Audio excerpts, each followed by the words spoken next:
سلامتنا تقبلوا فونو ار تي في عب مكتال تركبوا زخبركم تعزبتنا كم تمسيو ساعتنا اخيرون لو محاموس 3 سنه ساعه 9 شستر هالو زيرو مسنا روح يزلكم قريب لهم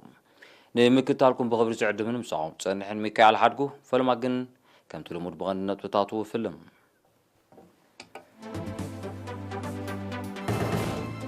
لومي بيستقبر ناي لابراتوري مرمرات 37 زيغاتات بكورونا فيروس ملكافون ترغاغيصوم أبي كتم أسمرا قرب صوري ستماين مبحث عبيت مربات تكبيرهم أما حداري زوبا كاشبار كامس وكلت زبين وزوبا كركبت الزتيوم أبزينا تطوصاي تشاينا أمريكانا أمداي نقدي زتو كور الزرب كايدا كم جمرة حبيرا مأكل مرمر تفر ناسا ناب بلانت فينوس كلت مرمر أو تلوخطات كايد مخانو أفليتو چاینا به مترولوژیکاوی مرایتنه ساتلايت ناب طفر وجهه زرزرزينا فلما حبرتا كاميستعنا لوم 3 سنه بموشبي ماكلات زوباتات ماكلن عن سبان بستقبرنا لابراتوري مرمرات 37 زيكاتات بكورونا فيروس ملكافهم ترغاغيصلهم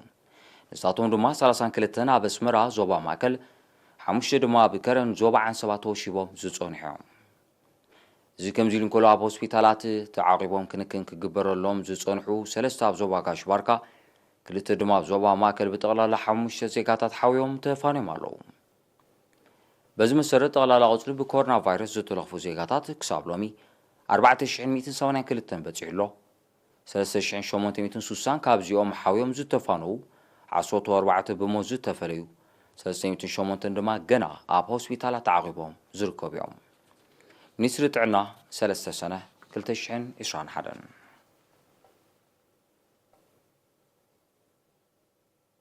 ناب كالزينا مسنسقر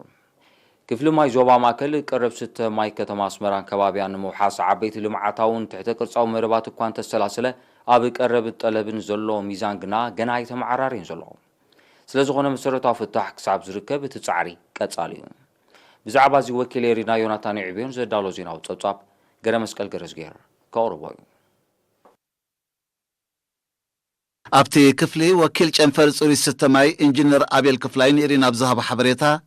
قدمنا صنت بدمر 34 مليون متر كيب ماي زحزا ديغاتات عاد شخا ماي سروا فالينكي الى نهبن ماي نفحن كم زنبرا دحرنا صنت دما 14 مليون متر كيب ماي اتحز ديغاتاكو سلستانصف متن ماي ديغاتات 48 مليون متر كيب كم زبصح بمحبار تغلل عقم مصاري ماي دمان معلتي 44 شح متر كيب مخانو ابريهو قدمنا صنت كابستهن صديغاتات ناب كتما اسمرا ززرغاح عبيتي مجبت مسمرات اريغون عنيون سلازنبره كميتيك سب 350 ملم سنطقيت بزلوون 45 كيلومتر زنوحاتون مسمرات كم ستك ازغلص انجينير ابيل كاب ديغا تكورن نعوز زغلغل مصاري مايونون كاب 200 ملم كساب 3.4 انش سنطقيت زلوو استات 160 كيلومتر مسمر ماي بناي بلاستيك شامبقوتات كم استقيره بزرزر حبيرو عنقاف زنبره بوتاتات مالتي امونغو حاليفو زنبره صقمات نيرو كم مقيار ناي حاصين مسمر ببلاستيك اب كباب بارلينو جاليا سغبره ناب كباب شو كتما زعدل وسان مسمرات نيرو اب علبينتو ماغانا عدسيل زنبر ازي بزح ما يزال نبر بوتاتات مغيارني حاصين مسمر اب كبابي بارجي ماسي مافورو اب كباب سان فرانشيسكو كارافل كباب استخايد ازي وسان زخونه مسمرات مالتي مسرحنا يغانن مزرغح مسمر نزخيد وسان زخونه بوتاتاتون صغاناتات تغيرلي مالتي نزغلو مسمرات نغانن سرحكا ماي تچونغي نافت بوتات كبصح كقلالو نزخ انت هلينا خفت مچونغع مدبرات اخول حيل زلون بومباتات كلو انا قلالون تباسكاتات نوعلو اخول كخون الو سلازي اوسنت بوتاتات ناي بومباتات مغيار سراح تخيدو از كلون منغس بزغبرو دغف مغد عدالو زتغبرو وصايتات يزغمولو مغيار بومباتات تزنبر حيل مستمسفحنا كتما سلازي متاتن زنبر حدش نت بوتات سامع بومباتات كاب عدالو مچي مالتي كوم اب مصنغع ماي اكسبو بلمد ጭንጋ حيلنا نصوع اتبوتا غفيحو ازي غفيح زونه باسكا تغيرلو بومباتاتون كوم مبرقاو خفالنا ياسمرا سميناو مبرقنا ياسمرا سجاب مأكل كتما 5 زرقح تغير له مالتي بتستغل حدشت بومباتاتن مسفح نايتي متحازم ماين مالتي اغان كم ابعت مسكرم مچنقع ماي كلتا بومباتات تقايدن تسريحين علوا حدشت بومباتات تتقيلن ازي ان كانت مأكل كتما سجاب ندا قرقص ندبزيتو غزا خانشا اذا خباب زي نوع عمتات مسمر ماي كلو نلا 10 5 عمت ماي كرك بديت انحي بس تقبر لوطታት ግን ኣብዚ ግዜ ከም ተኻልእ ከባቢታት ጽቡቕ ኣገልግሎት ክረክብ ጀሚሩ ኣሎ ማለት እዩ ብዘይካዚ ምስ ምዕዳል ጤሳ ኣብ ከባቢ ኣስመራ ኣብ ዓድታት ዓዲ ሰጉዶን ዳዕሮ ቃውሎስን ብልዕሊ 20 ሚልዮን ናቕፋ ብዝተዋደደ ፕሮጀክት ተጠቀምቲ መስመር ጽሩይ ማይ ክኾናን ከለዋ ልዕሊ 51,000 ህዝቢ 10 ዓድታት ንኡዞብ ኣጋላ ነፍሑውን ብምዕደል ንቑጣታት ካብ ዲጋ ማይ ነፍሒ ጽሩይ ማይ ክሰቲ ከም ዝበቕዐ ኣነጺሩ ክፍሊ ማይ ዞባ ማእከል ካብ 2017 ክሳብ 2021 እቲ ክፍሊ ምስ ፕሮጀክት ዓድሃሎ ብምውሃድ ቀረብ ጽሩይ ስተ ማይ ከተማ ኣስመራን ከባቢኣን ንምውሓስ ብልዕሊ 31 ሚልዮን ናቕፋ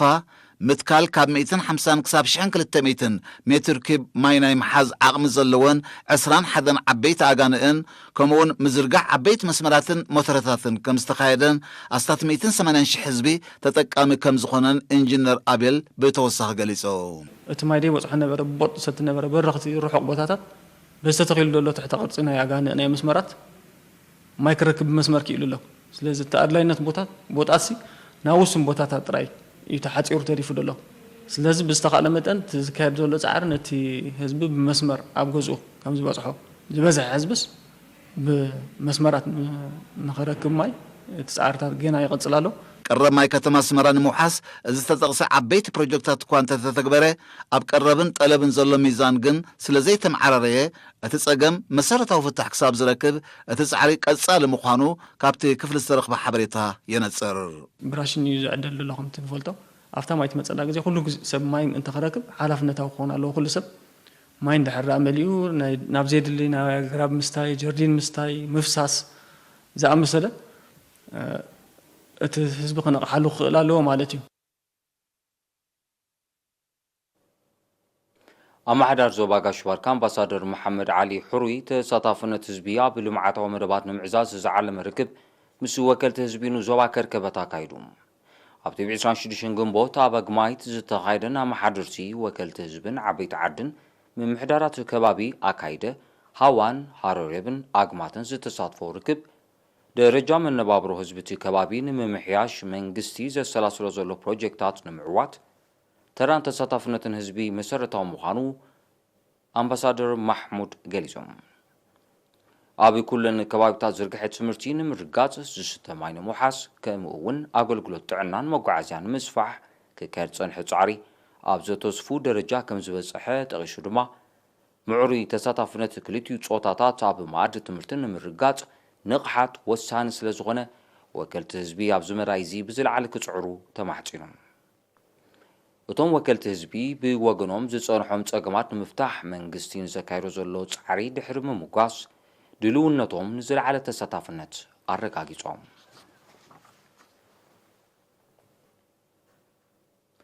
ጽፉፍ ስርዓተ ሓበሬታ ብድማዕነት ተግባረ ልምዓታዊ መደባት መሰረታዊ ስለ ዝኾነ ዓባድ ህቦ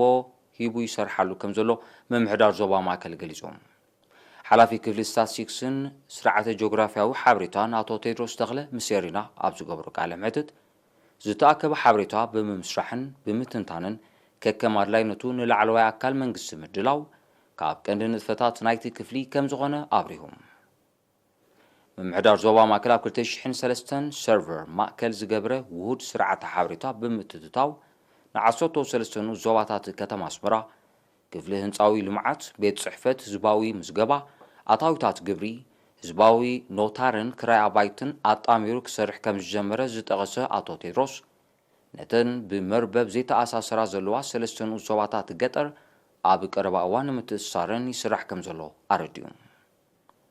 ኣብ መወዳእታ ኣቶ ቴድሮስ ዝተወልደ ህፃና ውሽጢ 3 ኣዋርሕ ኣብ ከባቢኡ ናብ ዝርከብ ምምሕዳር ክምዝገብ ብምዝኻር ኣብ ዝመዳይ እዚ ንቕሓት ሕብረተሰብ ክብ ንምባል ብምራኸቢ ብዙሃን ጎስጓስ ንምክያድ መደብ ከም ዘሎ ሓቢሮም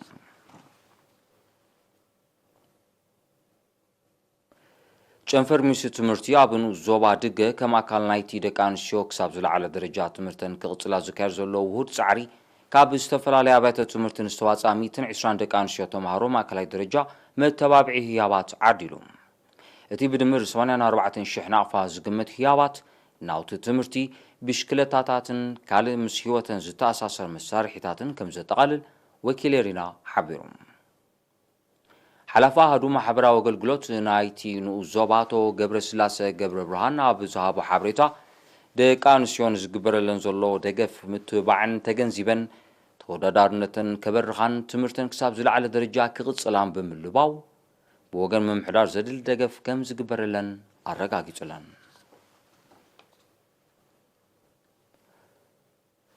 ኣብ ንኡስ ዞባታት ምን ሓይልን ዓዱ ኻላም ብጉድለት ጽሬት ዝኽሰቱ ተመሓላለፍቲ ሕማማት ንምግታ ከም ዝሰረቱ መደባት ከባቢያዊ ጽሬት ተኣታትዩ ዝለዓለ ይስርሓሉ ኣሎ ሓላፊ ማእከል ጥዕና ንኡስ ዞባ ምን ሓይሊ ነርስ በርሀ ኪዳነ ኣብ ዝሃቦ ሓበሬታ ዝተኻየደ ሓያል ጎስጓሳት ኣብ ምብራኽ ንቕሓት ሕብረተሰብ ዓብዪ ኣስተዋፅኦ ከም ዝገበረ ብምጥቃስ ዛጊድ 78 ዓድታት ከም ዝሰረቱ ከባቢያዊ ጽሬት ስለ ዘተግበራ 89 ሚታዊት ካብ ስድራ ቤታት ተጠቀምቲ ዓይነ ምድሪ ክኾና ከም ዝበቕዓ ገሊፆም ኣብ ጨንፈር ሚኒስትሪ ጥዕና ዞባ ደቡብ ኪላ ህዝባዊ ጥዕና መንእሰይ ኪዳነ ኣስፋ ብወገኑ ምንጭታት ማይ ካብ ብከላ ምክልኻል እውን ኣካል ናይቲ ስራሕ ስለ ዝኾነ ዓብዪ ቆላሕታት ተዋሂቡ ክስራሓሉ ኣዘኻኺሩ ኣብ ንኡስ ዞባ እምኒ ሓይሊ ኣብ 106 ዓድታት ከም ዝሰረቱ ከባቢያዊ ጽሬት ንምዝውታር ሓያል ፃዕሪ ይካየድ ከም ዘሎ ዝሓበረት ኣካየዲ ስራሕቲ ንኡስ ዞባ ወይዘሮ ትርሓስ ፉኣዱ ድማ ኣመሓደርቲ ከባቢ ብንቕሓት ትግባርኡ ክከታተሉ ፀዊዓ ብተመሳሳሊ ኣብ ንኡስ ዞባ ዓዱ ኻላ ተጀሚሩ ዘሎ ንጥፈታት ከም ዝመርሖ ከባቢያዊ ጽሬት ዝምስከኑ ውፅኢት ይርከቦ ከም ዘሎ ሓላፊ ቤት ጽሕፈት ጥዕና ኣብቲ ንኡስ ዞባ ኣቶ ዘሚካኤል ጸምሩ ሓቢሩ ኣመሓደር ንኡስ ዞባ ዓዱ ኻላ ኣቶ ዓንደ መስቀል ኣድሓኖም ብወገኑ 60 ሚታዊት ካብ ዓድታት ንኡስ ዞባ ከም ዝሰረቱ መደባት ጽሬት ከም ዘተግብራ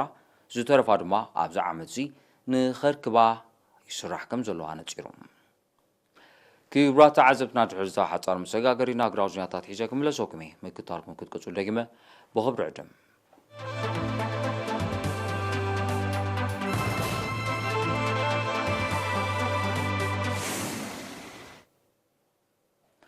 ዜናው መሰናዶ ኤርቲቪ ኦም ትከታተሉ ዘለኹም ክቡራት ተዓዘብቲ ስለምክታልኩም ኣዚና ኢና ነመስግን ዜና ውፃኢ ቻይናን ኣሜሪካን ኣብ መዳይ ንግዲ ዘተኮረ ዝርብ ከካይዳ ጀሚረን ላዕሎ ሰብ መዚ ክልቲን ሃገራት ትማሊ 2 ሰነ ብማንዛ እወታዊ ውፅኢት ዝነበሮ ርክብ ከም ዘካይዱ እዩ ዝቃላሕ ዘሎ እቲ ርክብ ኣብ መንጎ ክልቲን ሃገራት ተፈጢሩን ዘሎ ንግዳዊ ፍልያት ኣብ ምፅባብ ተርኡ ቀሊል ከም ዘይከውን እቶም ሰብ ስልጣን ኣሚቶም ኣለዉ ኣሜሪካን ቻይናን ኣብ መንጎን ዝተፈጥረ ንግዳዊ ዘይምቅዳው ንምፍታሕ ኣቐዲመን ዘካይዶ ናይ ላዕለዎት ሰብ መዚ ርክብ ዝጥቀስ ውፅኢት ክርከቦ ከም ዘይጸንሐ ጸብጻባት ይገልጹ ክልቲን ሃገራት ናይ ቢልዮናት ዶላር ሓድሕዳዊ ቀረፅ እታው ድሕሪ ምውሳነን እቲ ንግዳዊ ፍልያት መሊሱ ከም ዝገፍሐ ይዝከር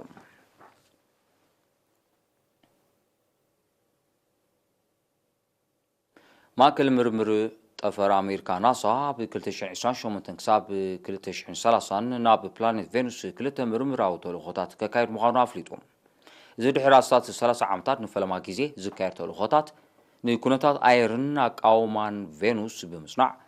ንተወሳኺ ምርምር ባይታ ከጣጥሕ ምዃኑ ሰብ መዚ ናሳ ሓቢሮም ኣለዉ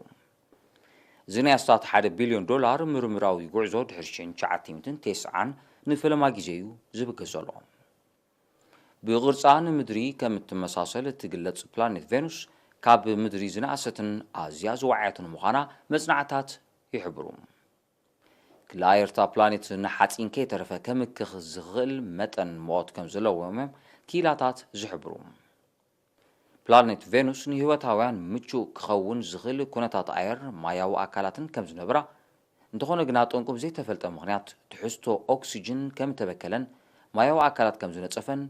መጽናዕታዊ ጸብጻባት ይጠቕሱ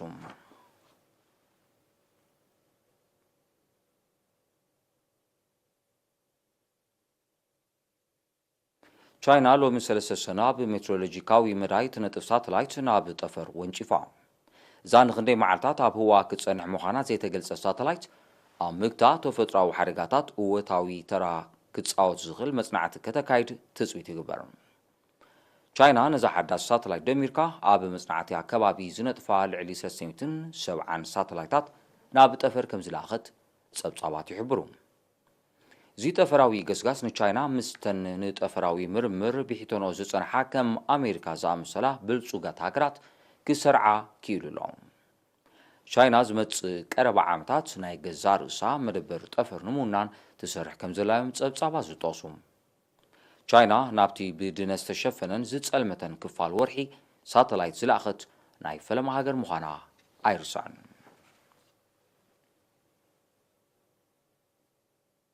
ቤት ጽሕፈት ምክልኻል ኣሜሪካ ማለት ፔንታጎን ኣብ 2020 ሰራዊት ሃገር ኣብ ዝተፈላለዩ ሃገራት ዘካየዱ ስርሒታት ብውሕዱ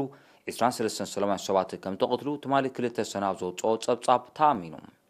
እዚ ፔንታጎን ዝኣመነሉ ቅጽሪ በርጌስ ግዳያት መጥቃዕታቱ ኣብ ኣፍጋኒስታን፣ ኢራቅ፣ ሶማልያ፣ የመንን ናይጀርያን ካብቲ ዘይመንግስታውያን ተጣበቕቲ መሰላት ዝሃቦ ጸብጻባት ኣዝዩ ዝወሓደ ምዃኑ እዩ ዝሕበር ዘሎ። ዘይመንግስታውያን ተጣበቕቲ ኣካላት ኣብ 2020 ሰራዊት ኣሜሪካ ብዘካየዶ መጥቃዕታት ብውሕዱ 102 ሰላማዊ ሰባት ከም ተቐትሉ እዮም ኣብ ጸብጻባቶም ኣስፊሮም ዘለዉ። ኣብ ኣፍጋኒስታን ጥራይ ሰራዊት ኣሜሪካ ኣብ 2020 ብዘካየዶ ስርሒት ብውሕዱ 9 ሰላማዊ ሰባት ከም ተቐትሉን ልዕሊ 30 ከም ዝቆሰሉን እቶም ተጣበቕቲ ይሕብሩ።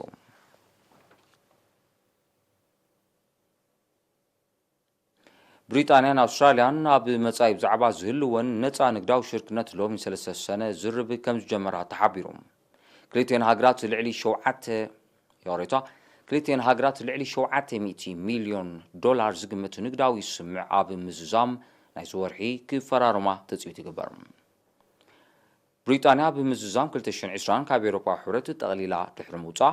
ምስ ሃገራት ኢንዶ ፓሲፊክን ኣፍሪቃን ዝጸንሓ ንግዳዊ ሽርክነት ብዓይነትን መጠንን ንምዕባይ ወጢና ትሰርሕ ከም ዘላ ዝሕብሩ ጸብጻባት ነዚ ክውን ንምግባር ሓያሎ ንግዳዊ ስምዓት ምስ ዝተፈላለዩ ሃገራት ከም ዝኸተመት ይገልጹ።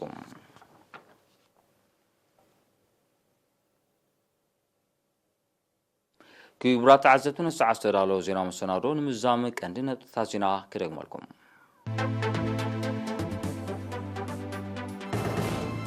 ሎሚ ብዝተገብረ ናይ ላቦራቶሪ ምርመራታት 37 ዜጋታት ብኮሮና ቫይረስ ምልካፎም ተረጋጊጹ።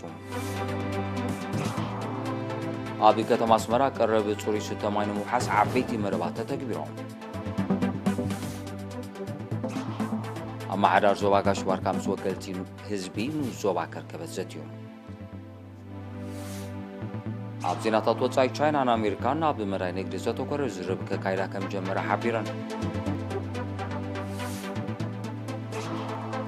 ማእከል ምርምር ጠፈር ናሳ ናብ ፕላኔት ቬኑስ 2 ምርምራዊ ተልእኾታት ከካይድ ምዃኑ ኣፍሊጡ። ቻይና ብሜትሮሎጂካዊ መድሃይት ነጥፍ ሳተላይት ናብ ጠፈር ወንጪባ። ክቡራት ተዓዘብቲ ዜና ኣብዚ ይዛዘም። ሰላም